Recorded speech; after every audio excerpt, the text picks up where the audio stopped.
DA নিয়ে আবারও খুব গুরুত্বপূর্ণ আপডেট। ডিএ মামলার রায়দান নিয়ে সুপ্রিম কোর্টের ভূমিকায় ক্ষোভ উগরে দিলেন মলয় বাবু। তো ভিডিওটি 1 সেকেন্ডের জন্য স্কিপ করবেন না, পুরোটা দেখবেন। চ্যানেলে নতুন হয়ে থাকলে অবশ্যই চ্যানেলটিকে সাবস্ক্রাইব করবেন এবং আমাদের পাশে থাকবেন। তো ভিডিওটি শুরু করা যাক। তারিখ পে তারিখের পর শুনানি শেষ হলেও ফের একবার সেই অপেক্ষা। গত 8ই সেপ্টেম্বর রাজ্যের সরকারি কর্মীদের ডিএ মামলার চূড়ান্ত শুনানি সমাপ্ত হয় সুপ্রিম কোর্টে। তারপর থেকে 3 মাসেরও বেশি সময় অতিক্রান্ত হলেও এখনও রায়দান হয়নি। কবে ডিএ মামলার রায় সামনে আসবে? এক সাক্ষাৎকারে এই সংক্রান্ত প্রশ্নে মলয়বাবু বলেন, এই প্রশ্ন অস্বাভাবিক কিছু নয়।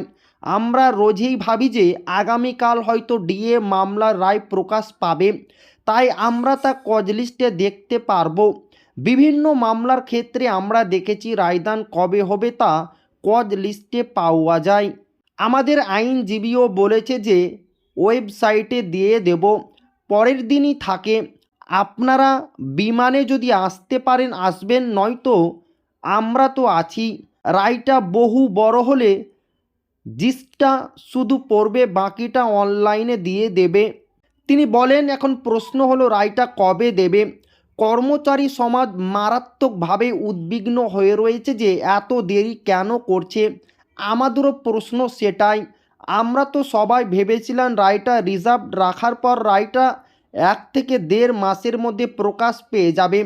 কারণ যখন শুনানি শুরু হয়েছিল বিচারকদ্বয় বলেছিলেন আমরা ডিএ মামলা সম্পর্কে ওয়াকিবহাল, আমরা মামলাটা শুনব।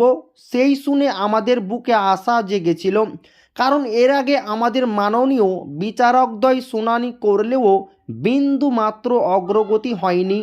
বিচারপতি সঞ্জয় কারোল এবং বিচারপতি প্রশান্ত কুমার মিশ্রের বেঞ্চ যেভাবে শুনানিগুলো করেছে, তার মধ্যে তৃতীয় শুনানিতে যেভাবে বলেছিল সরকারকে আগে আপনারা 50% ডিএ দিন, তারপর আপনাদের কথা আমরা শুনব।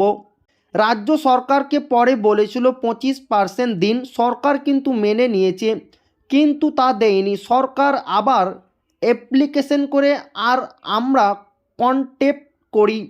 এই নিয়ে ম্যারাথন শুনানি হয়েছে বলেন মলয় বাবু। তো আজকে ভিডিও এই পর্যন্ত, আবারও দেখা হবে ডিএ রিলেটেড খুব গুরুত্বপূর্ণ ভিডিওতে।